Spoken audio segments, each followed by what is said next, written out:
Hello, you're listening to Wine Blast. Whether you're new to the show or a long-time listener, you are very welcome here. Our aim is always to leave you a little happier, a little wiser, and a little thirstier than before. And can we add to that list a little healthier? Probably not. No. Well, I doubt it. Well, but then again, we can't be sure. We can't be sure. Especially, if we're joining you on a vigorous run, if you're out for a run, or a bracing walk with the dogs, or even a healthy meal with a cheeky glass of wine. And all that is what we're getting into in this fascinating and probably controversial programme, I'll be honest. Here's a taster of what's coming up. Wine in moderation can really bring joy and be a part of a healthy lifestyle. But the point is, what are we on this earth for? We all work really hard, we love our families, and we try to be a good person every day. And, if you were to tell me that my Friday night bottle of Chianti Classico with my husband needs to be removed, that would make me very unhappy. It would make my life a lot worse. I think it is very incorrect for the WHO or for any government to tell us not to have this pleasure. That's an alarmist approach that is unfair. Drink wine in moderation as part of a joyful life. I can't imagine life without alcohol, really. And I don't need there to be any health benefits in order to defend it. It's about pleasure and enjoyment and all the things that the public health lobby just kind of pretend don't exist or don't matter. Dr. Laura Catena and Christopher Snowdon there, two people who take a very active interest in this issue, albeit from different backgrounds. In this programme, we'll be hearing more from them, as well as throwing our tuppence into this debate and recommending some delicious wines. Something for everyone. Timeless stuff. And I'd like to think, an important contribution to what is a pretty vexed and intense debate that is raging at the moment, and one that needs a bit of prefacing before we get into the white heat of it all, I think. Okay. Over to you. Okay, so wine and health. Now, if you hear those words together and mentally switch off, or roll your eyes, or feel sorely tempted to do anything else, we hear you. It's totally understandable. But please stick with us. We are angry and frustrated, which should make for fun listening, if nothing else. And we feel you should be too. This is about freedom and justice and health. Important things we all rightly hold dear, but they are potentially being denied to us. So we all need to sit up, pay attention, and at the very least, get involved. Yeah, it's time to pick a side. Do something about it. So here we are. Now, we've touched on health issues on the pod before. We've talked about dry drinking, biogenic amines, functional drinks, red wine headaches. We've had microbiome guy, Dr. Tim Spector, on the pod, which was fantastic. And some of this has even filtered into the national and international press. But of course, these stories come from our specific angle as wine lovers, as masters of wine. And this is the problem. Wine or just booze gets into the headlines on a regular basis, and yet there seems to be constantly conflicting advice. One day it's good for you, the next it's killing you. For years, we've been witnessing a polarised argument conducted via media megaphones, rather than a grown-up debate between experts and informed adults. It's hard not to feel confused and conflicted, and believe it or not, the situation is getting worse. Yeah, which is why we are feeling upset, which we'll come on to. But, to back up a bit, let's discuss the context. The long-term health effects or health impacts of wine or alcohol are not something that's easy to study scientifically. Gold standard randomized controlled trials, or RCTs, with lots of people over many years, are hard to do practically, financially, ethically when it comes to booze. So most of the evidence we have is from observational studies. Now, they can show correlation, but not causation. Nonetheless, they're still helpful, and they're better than nothing, especially when you kind of add them all up together. And what these studies over decades and thousands of papers have overwhelmingly shown is evidence of what's called the J-shaped curve. Now, this is a graph with the amount you drink on the vertical axis and the risk of death on the horizontal axis. Non-drinkers are the base level on the far left of the graph. Small or moderate levels of alcohol intake are then associated with a dip in all-cause mortality. before the curve rises steeply as more booze means more risk of death. Yeah, presumably there's a little picture of a grim reaper dancing a jig at some point on the top of the point. The curve, as the curve blasts off Top of your into the J. stratosphere. I completely agree. In the same way those maps used to say, "Here be monsters." A bit like that. Sorry, we're talking about science, aren't we? Sorry. So let's keep You on and track. your maps. So in Oh, essence, man. I always everything comes back You to do- maps, yeah, I doesn't know, it? I In my know. world, this J-shaped curve, it shows that moderate drinkers are healthier, not only than heavy drinkers, which makes sense, but also healthier than teetotalers or non-drinkers. That's really important. So, therefore, moderate drinking is associated with good health. Bingo. But there's a new narrative, Yeah. a new angle in town, largely put forward by a guy called Dr. Tim Stockwell, who is at the Canadian Institute for Substance Use Research. Now, note that location because we'll be coming back to it. And he's basically saying, hang on, guys, we've got this all wrong. These previous studies are all flawed because in the non-drinkers group, they included sick or fragile people or those who used to be heavy drinkers but have now given up. So these are the so-called sick quitters.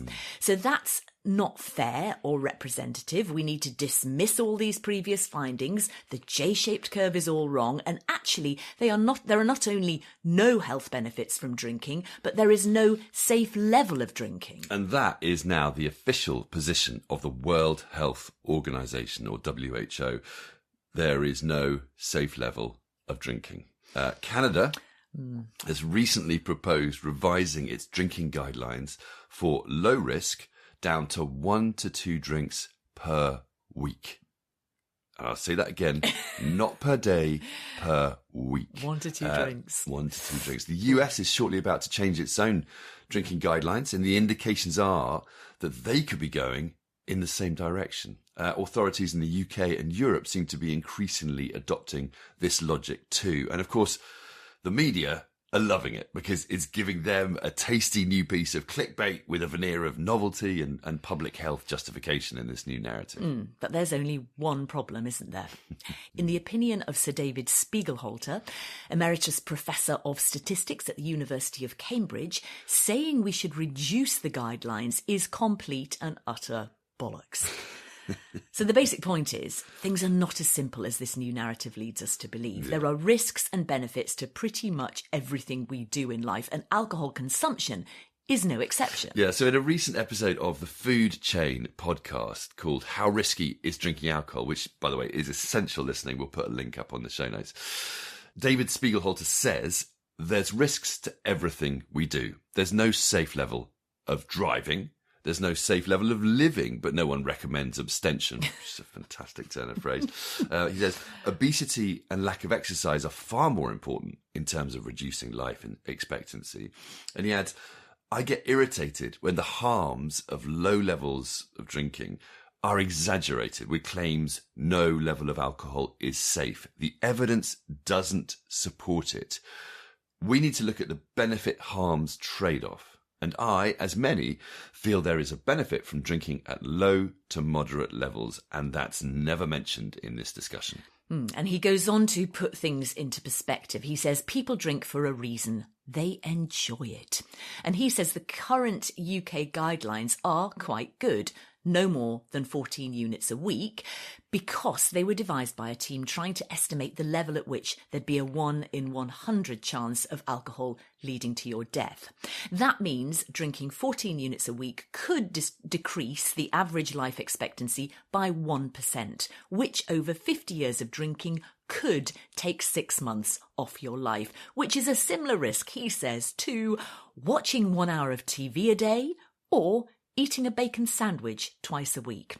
Now, he calls these eminently acceptable voluntary risks people take in their lives.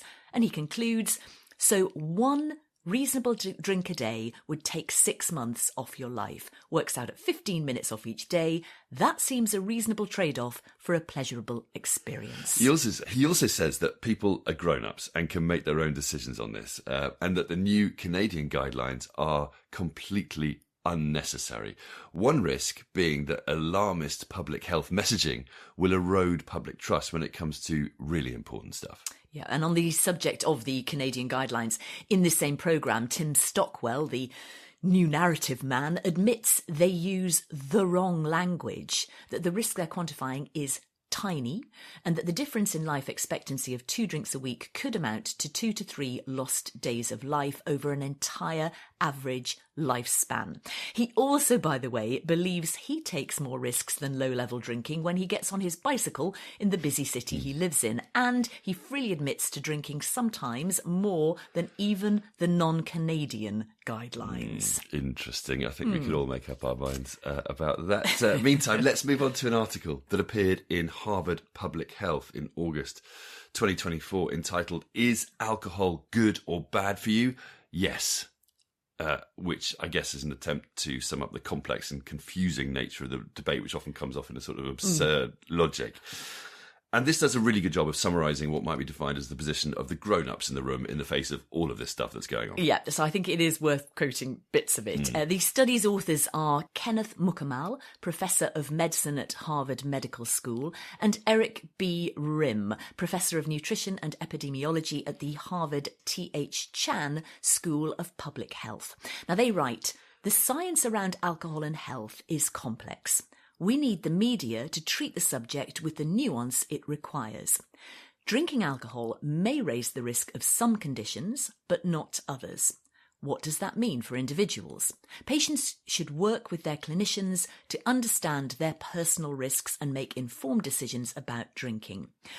Those who try to correct the simplistic view are disparaged as pawns of the industry, even when no financial conflicts of interest exist. Meanwhile, some authors of studies suggesting alcohol is unhealthy have received money from anti-alcohol organisations." Yeah. The fact that this subject is complex and individual and the arena of many competing agendas is one of the most important things to bear in mind here. Now, we want to get into Tim Stockwell's work, this new narrative that claims to support the line that not only are there no health benefits to moderate drinking, but that there is no safe level of drinking at all. So we got in touch with Christopher Snowdon, a high-profile commentator on this issue from the Institute of Economic Affairs in London. Now, to be very clear, we're far from the biggest fans of the IEA, but Snowdon is a respected voice in this debate who has raised some very reasonable questions, so we wanted to get his view. Yeah, I asked him for his take on this new narrative about the J-shaped curve being the stuff of fiction.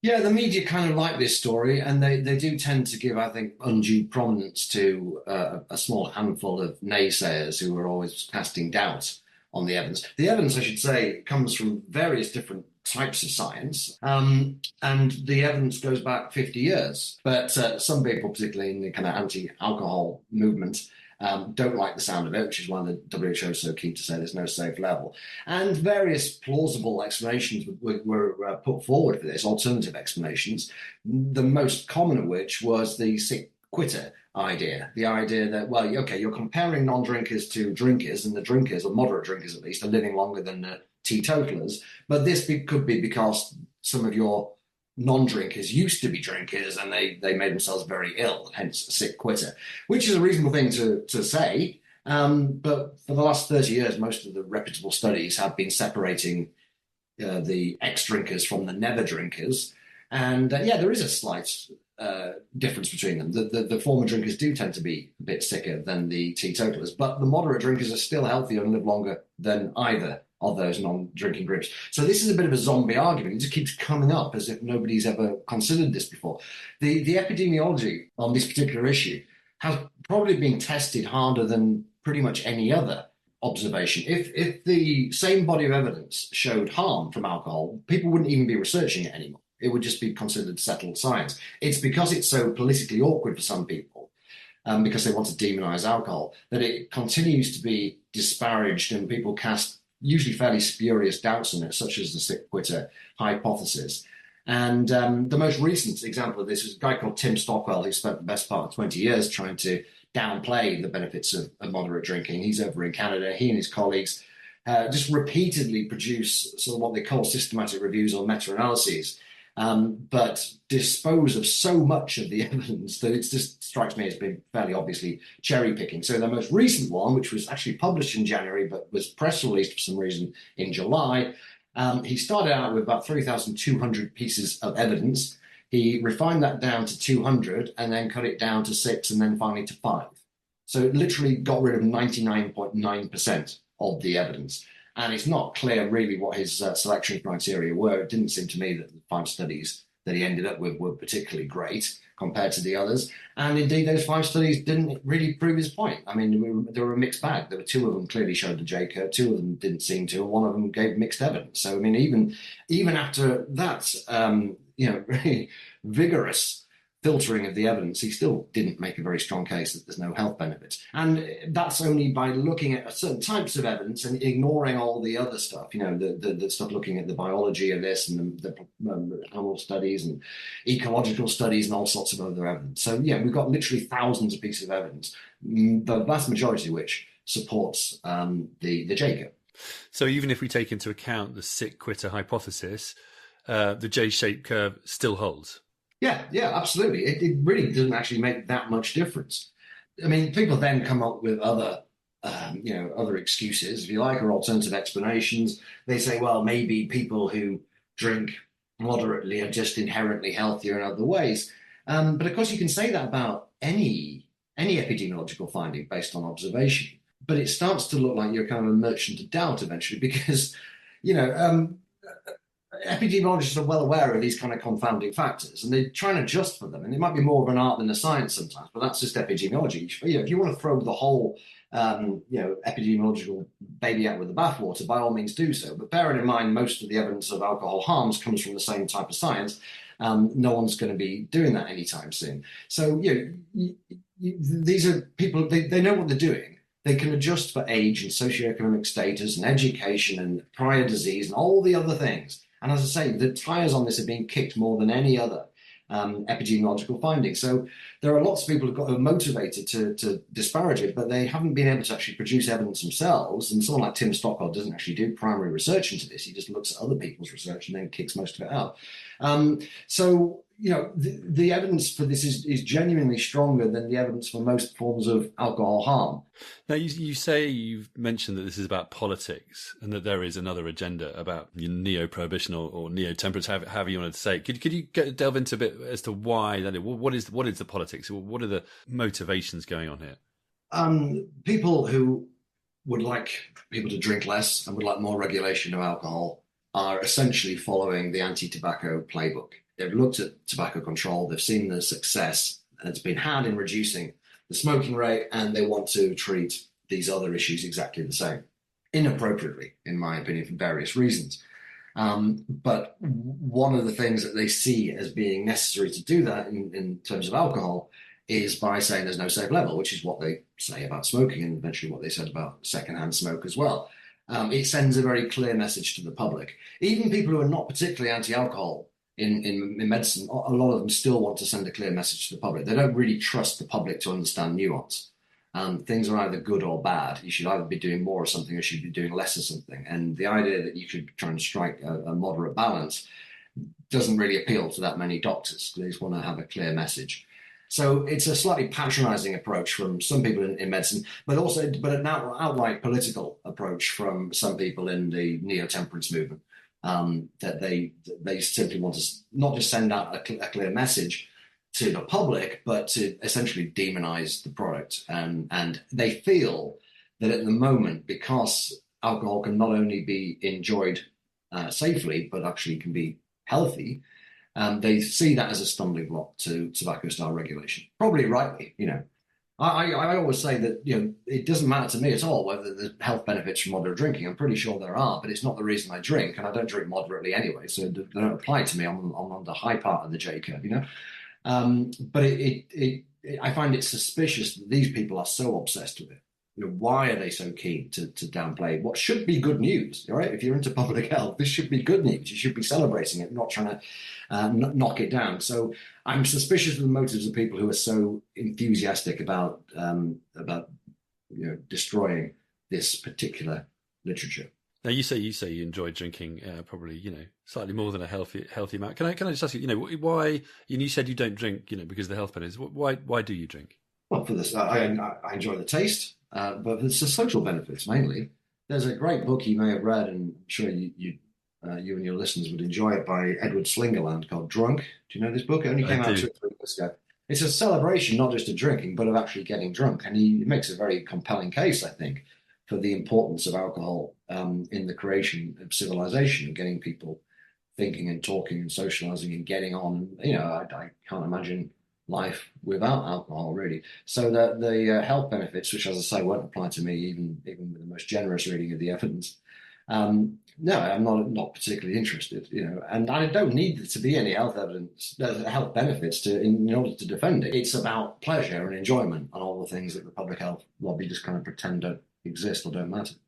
Yeah, I think many people, if they're honest, would say that the joy, the fun that, for example, in our line of work, wine can bring is one of the key reasons why they drink. I completely agree. But the problem is it's very, very hard to quantify joy and fun and pleasure. To your knowledge, has there been any attempt to sort of quantify or bring this into a scientific understanding of the benefits? Well, what an economist would do would just look at how much people spend on alcohol, and they would say that the amount of enjoyment people get from it is at least that figure. Otherwise, they wouldn't spend the money on it.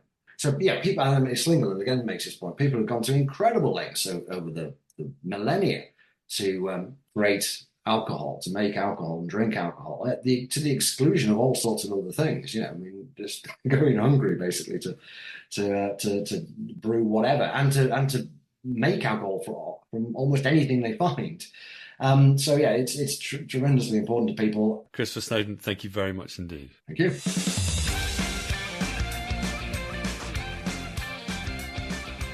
Quantify the amount of joy alcohol brings.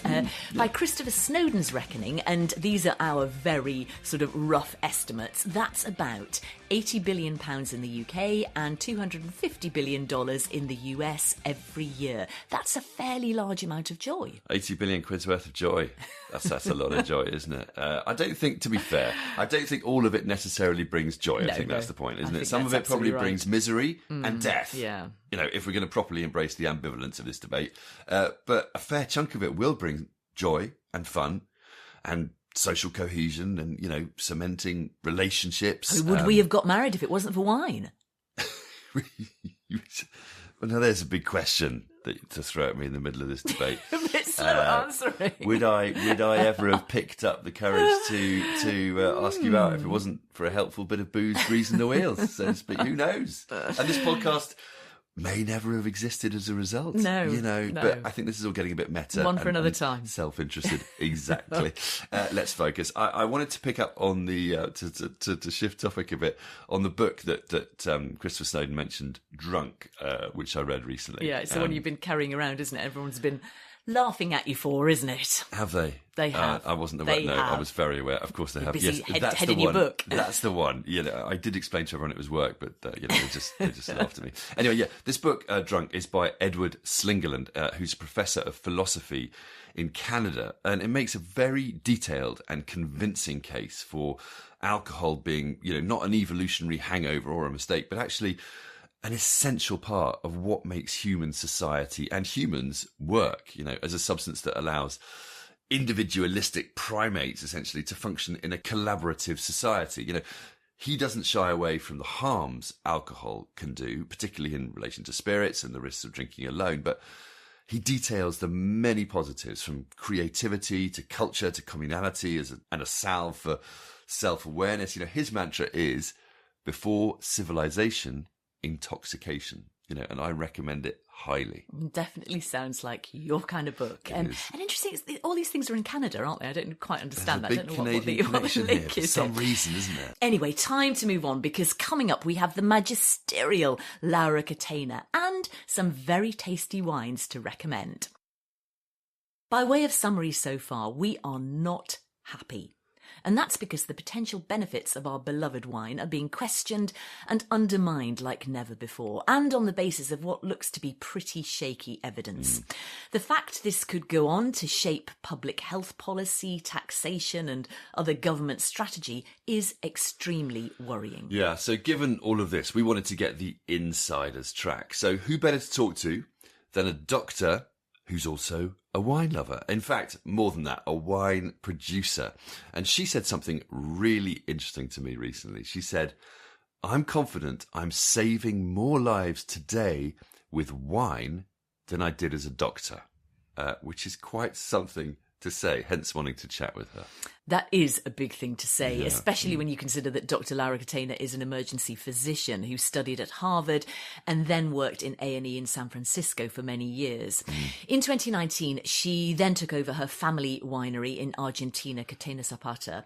Hers is a unique perspective straddling health and wine. She's also uniquely accomplished in the communication sphere, a true rock star of the wine world. Yeah, so I jumped right in by asking her if it was hard to reconcile being a doctor with making and selling wine. Well, not at all, because I think that wine heals a lot of people. It gives you joy. It makes a moment that maybe would have lasted 10 minutes eating into a 1 hour conversation with friends and family. So I think that wine in moderation, and this is, I will repeat over and over, wine in moderation can really bring joy and be a part of a healthy lifestyle. So I don't think that these two areas of my life are contradictory. Well, let's get into the detail a little bit then. Let's start with the bad news. In what ways might wine be considered bad for us? Yes. So I think that we're really talking about alcohol beyond wine. So alcohol in excess is very, very bad. So would you like me to list some of the bad things? I would actually. Can you just maybe the headlines, because obviously these things are complicated and personal, but what are the main things we should be worrying about? Yeah, so I think in terms of how much you should drink, you should follow your country's guidelines and skip a few days per week. So what are some of the bad things? So starting with cardiovascular. So if you drink too much, actually your blood pressure will go up. If you drink in moderation, your blood pressure will either stay the same or go down. If you drink too much, you can get some damage to your heart, to the muscle of your heart, and you can get something called cardiomyopathy. You can get something called atrial fibrillation. And so you can get a lot of bad things. Also, we talk about how alcohol can be a blood thinner, right? Alcohol can be a blood thinner. And so it might help keep your arteries in your brain clear, right? So reduce the risk of strokes of the clot type. And also might be good for preventing dementia, but that's only in moderation. If you drink too much, you have a bleeding stroke potentially. You have the risk of the bleeding stroke, and also you have increased risk of dementia because alcohol, if it sticks around too long, it can be toxic to your brain. So that's why moderation is the key. It has to do with how long the alcohol sticks around in your body. So alcohol, both are potentially very damaging and potentially very healthy in the same liquid. But what about cancer? There's a lot of talk about cancer as well. So in excess, alcohol can increase the risk of some cancers. Now, in moderation, it can also increase the risk of some particular cancers. So what you need to understand about alcohol is that we have these great enzymes in the liver that basically clear out the alcohol pretty quickly. So if you're having alcohol and food, what happens? The absorption of the alcohol is happening more slowly. So the level of alcohol is less high, but it stays on for a little longer. And then your liver has no problem metabolizing all this and getting rid of it. So there is probably no toxic effect. That's why most of the literature on drinking with food shows absolutely no negative effect. And the Mediterranean diet, which includes alcohol in moderation, shows decreases in cancer and decreases in heart disease. So now about the cancer. So with moderation, you can see some increases in oral and esophageal cancers, small increases, not high increases. So for example, people talk about liver cancer. You have to drink a lot to be at risk for liver cancer. Colon cancer, you have to drink a lot. If you drink in moderation, you don't have increases in some of these other cancers. Now, breast cancer is an issue, and that's because alcohol can slightly increase estrogen. And we know there are a lot of breast cancers that are affected by estrogen levels. But there's often misinformation about this because people say there's a 10% increase. So what do you think, Peter, a 10% increase in the rate of breast cancer means? Well, it sounds quite scary. Right. So I'd be worried if I'm a woman. Right? 10% increase. 10%. That sounds worrying. Now, what if I tell you that your risk is 10% and it's a 10% increase on the 10%? So your risk in your lifetime just went from 10% to 11%. What do you think now? I would definitely keep drinking. Exactly. So that's the thing. If you have a very strong family history of cancer, everybody in your family has had some kind of cancer, or breast cancer is an issue in your family and yourself, then you really need to think about it. And you need to think about what does that change from the 10% to the 11% mean? Or maybe your risk is 20%. So you're going from 20 to 22%. And you have to make your decision. Yeah.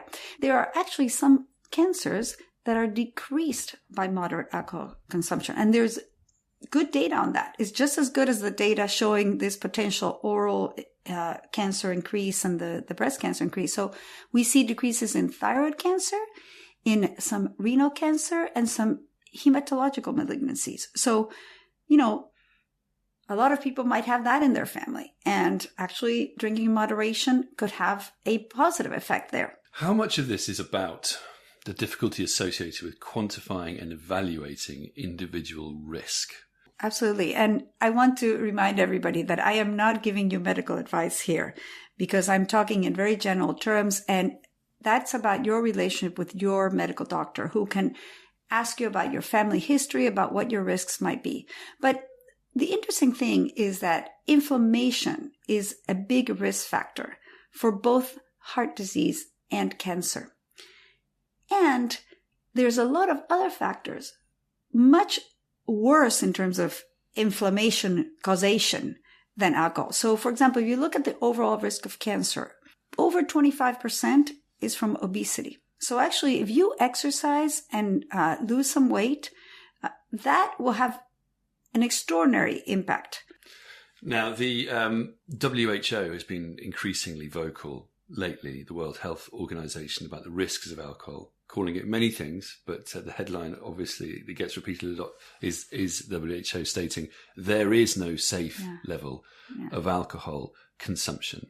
Yes. What's your response to that? Well, I think that the data does not support that, because we have a lot of data that shows that in moderation, actually alcohol has cardiovascular benefits. So there's hundreds of studies, well-done studies, that show about a 20 to 30% decrease in heart attacks, in embolic strokes, in cardiac events in people who drink in moderation. And then we have some of this literature on the cancer risk, and then we have some literature that says that some cancers are reduced potentially by alcohol. Now, if we're talking moderation, I think that really we have kind of a washout. We have some positives that are pretty significant in terms of cardiovascular risk, and some negatives and some positives in terms of the cancer risk. So what I think is that everybody needs to read all this and make their own decision and talk to their doctor.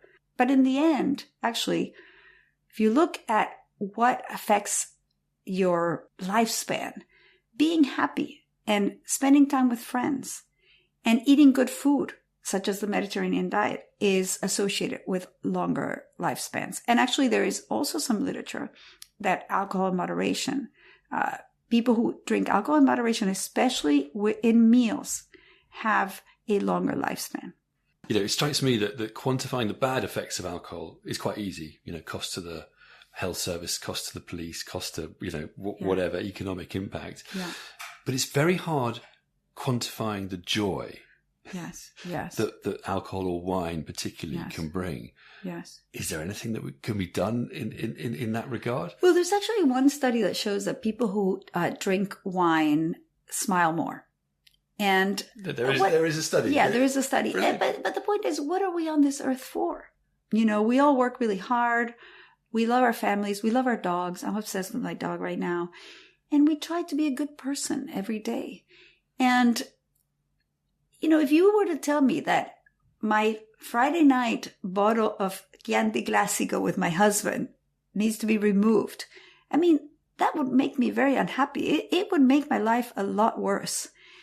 And I really think that it's unacceptable based on the current data, which is actually quite positive for alcohol moderation, despite these few negatives. But in the end, if you do the math on the positives and the negative, I think you come at either more positive or neutral. I think it is very, incorrect for the WHO or for any government to tell us not to have this pleasure. It would be like telling me, don't pet your dog. I mean, literally, animals have been shown to decrease inflammation. If you have a pet, it brings you enough joy that it decreases inflammation. It decreases your risk of heart attacks. So, wine is doing the same thing for me. And so I think it's very intrusive for them to say that. But I do think that they are concerned about over drinking and alcoholism and not drinking in moderation. And that is a very adequate concern.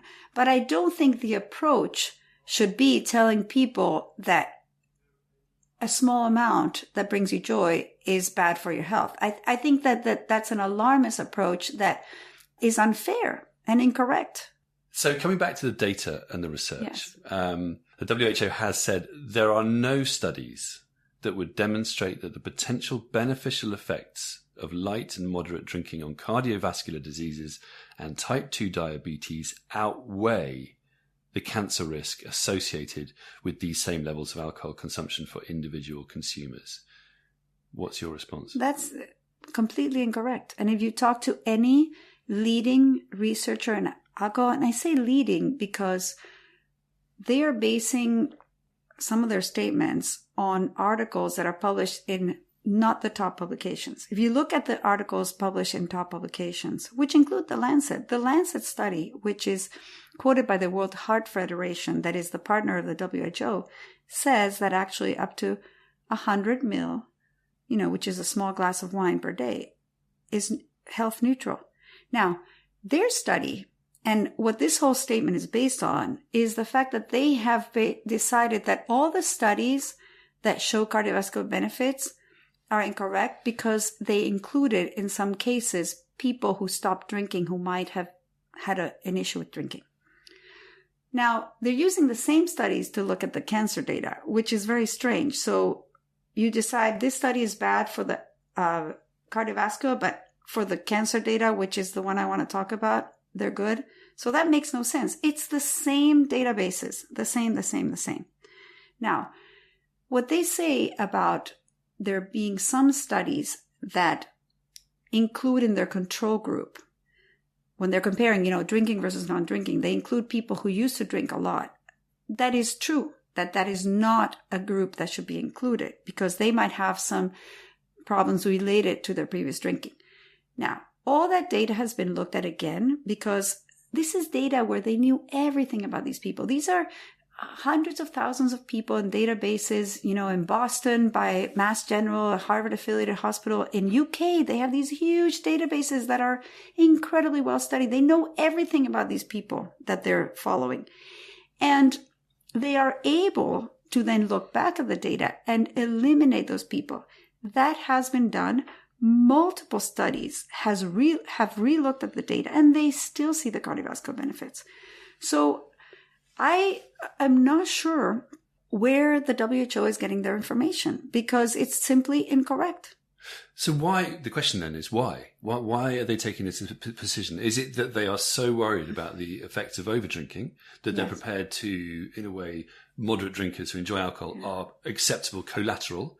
Is that what's going on? Well, I can't guess what they're thinking, but I think that is probably a good interpretation. And, there is some good to that, to say, okay, those people that are drinking fine wine, we don't need to help them. They'll probably keep on drinking despite what we say. We need to help people who drink too much and get into car accidents and, go home and are depressed and are drinking too much and that's making their depression worse.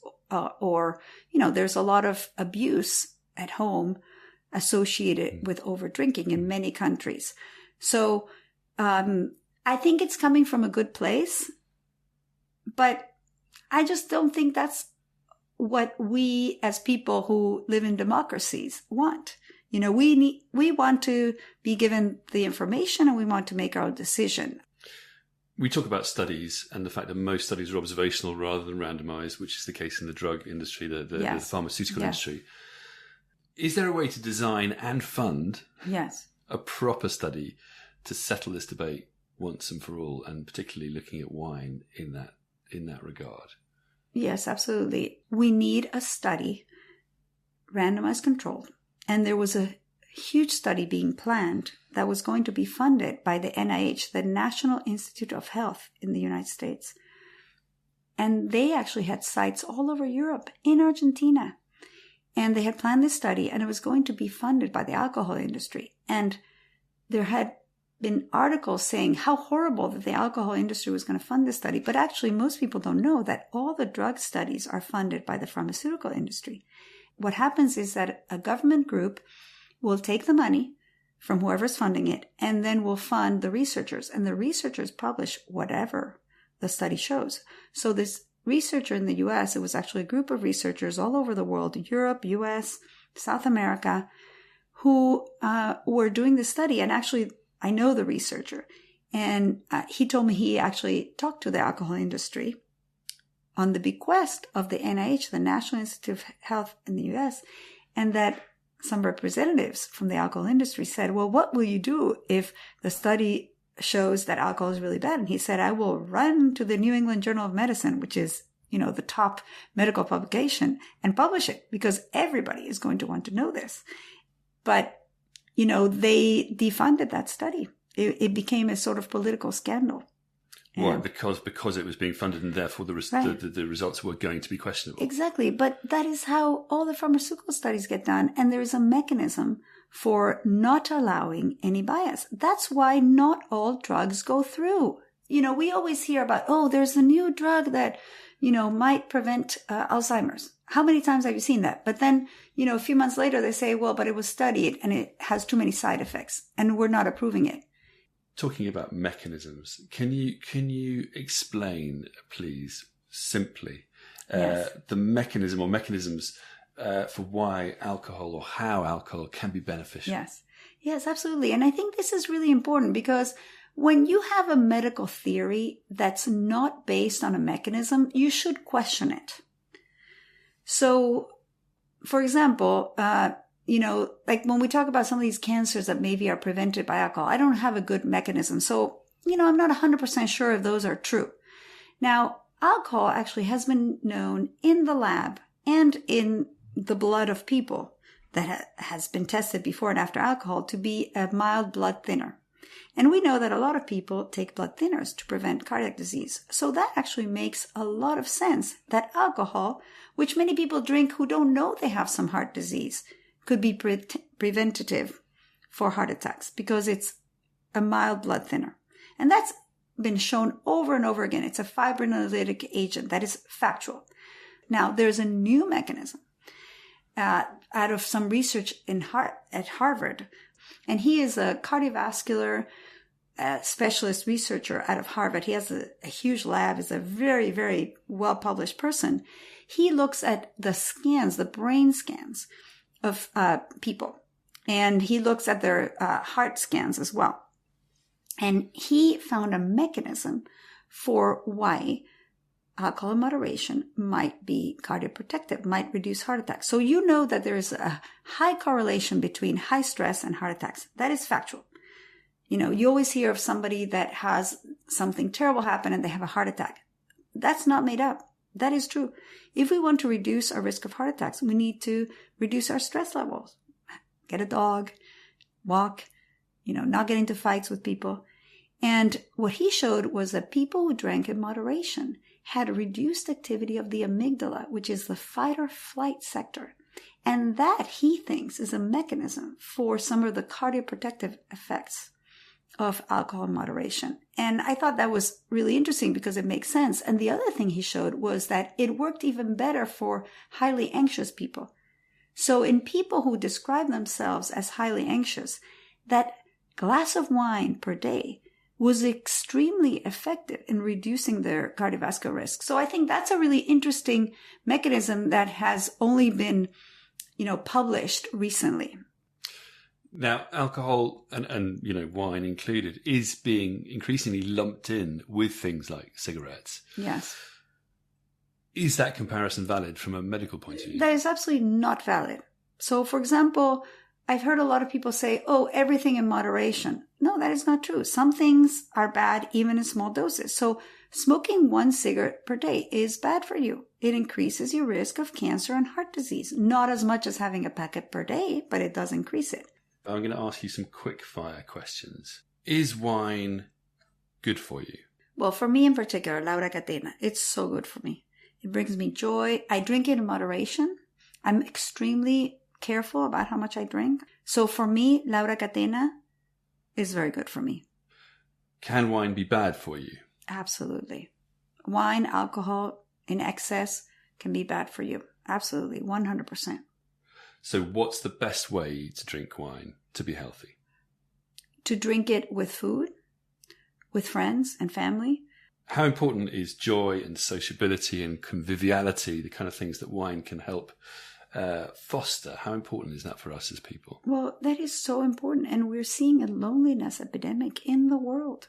And, I think that having that little glass of wine with food, with friends, makes you a little bit more social. And why not? Now, the really important thing is that we cannot romanticize the culture of excess, of getting drunk. I think that we as an industry need to promote, moderate drinking, and we should not glamorize excess drinking ever.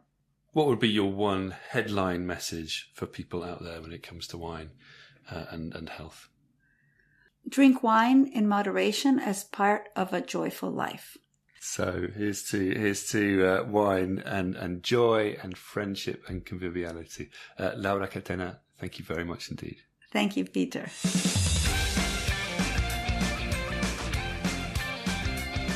Okay, so lots to be getting on with there. I mean, I guess it really comes down to individual choice. We all need to understand that alcohol can be harmful in excess, or if we have individual risk factors like a history of breast cancer in the family. But I think we should also recognise that alcohol, and wine in particular, is a delicious drink that goes well with food and encourages social interaction and joy and fun, and can have benefits too. Exactly. It can do both, and if you're in any doubt, have a chat with your doctor. Either way, we're grown-ups, we can understand risk and reward, and we can make up our own minds. If we come across bad stuff related to booze, which definitely does happen, as you say, let's not gloss over it. Let's be honest, deal with it, help ourselves, help others. It's sort of better to be understanding and collaborative than it is to be preachy and judgmental and narrow-viewed about this. Yeah. And Lara did say she knows both a winemaker and a wine writer who don't drink because it's dangerous for them. So they still enjoy the world and the culture, but they just don't drink, which is interesting. We're not like that. We do enjoy our wine, and we've got a couple of bottles here, haven't we? We do. Now, this is a long episode, so we've got a lot here, but I think we'll just recommend a couple here, but we will put more on our website show notes, I promise. Now, these are all Laura's wines. And first up, we have the slightly wacky La Machiana Criolla It's properly wacky, isn't it? Rosé 2023. It's a deeply coloured rosé, as you can see in the bottle. It's made in a kind of natural style. It's almost like a pale red, isn't it? Yeah, it's definitely sort of got a nutty, oxidative kick to it, but it's also savoury and herbal and juicy and elegantly dry. It's one for a plate of charcuterie and cheese. So drinking in moderation with food, as Laura suggests, perfect for this wine. And not to mention a rosé with character, which is what we were championing on our rosé episode recently, and it's quite fun too. Now, I've got a couple of reds. First up, the Catena High Mountain Vines Malbec 2022. This is $13.99 from Waitrose and Majestic, and it's juicy and plump, very decent at the price, very easy to like, isn't it? And then also the Catena Adriana vineyard Fortuna Terrai Malbec 2019, which is a bit posher and certainly a bit pricier. It's about £85 to £100 a bottle, but it's really serious, dense, complex. You know, it's a big wine for wintry food and a special occasion. Yeah, it's classy stuff, isn't it? You know, I think Argentina is doing such good work these days, you know, particularly with its top-end reds, which are, I don't know, just so serious and classy and complex these days. Yeah. You know, when I was tasting with Lara, we had some of her Malbecs back to 1994. They'd aged beautifully, you know. So, you know, these wines are well worth checking out, you know, as part of your rounded, healthy lifestyle. And we didn't actually have time to include it from the interview, did we? But Catena are also doing some interesting work with lightweighting bottles and promoting diversity of plant material. Yeah, really interesting. Yeah. So, by way of closing summary, the wine and health issue is complex and nuanced, impossible to simplify into a headline or soundbite. There are benefits and drawbacks to drinking wine, and we all need to be able to make up our own minds based on the best evidence. We need more research, but in the meantime, misrepresentations of the evidence and authorities overstepping the mark need to be called out and challenged. So in a way, this programme is a call to action for you, for us, wine lovers. You know, we need to make our voices heard in the interests of fairness and individual freedoms. You know, the good news is, according to the current best evidence, we stand a decent chance of living a long and happy life so we can make our influence felt for a long time. I like your That's thinking. you know. Anyway, if you'd like to get in touch as a result of this episode, please do go to our website, susieandpeter.com, where we'll have all the show notes and links and wine details. And from there, you can send us a voice message via SpeakPipe or an email. Or you can engage or help amplify our message on Instagram and Twitter/X. You know, whatever you do, though, don't be silent. It would be a tragedy if this beautiful thing we call wine was slowly marginalised in our lives because of ignorance or malign agendas. Yeah, we wine lovers need to stand together, lovely bunch that we are. On which note, thanks to our interviewees, Christopher Snowden and Dr. Laura Catena. And of course, thanks to you for listening. Until next time, and we mean this even more sincerely than we normally do, cheers.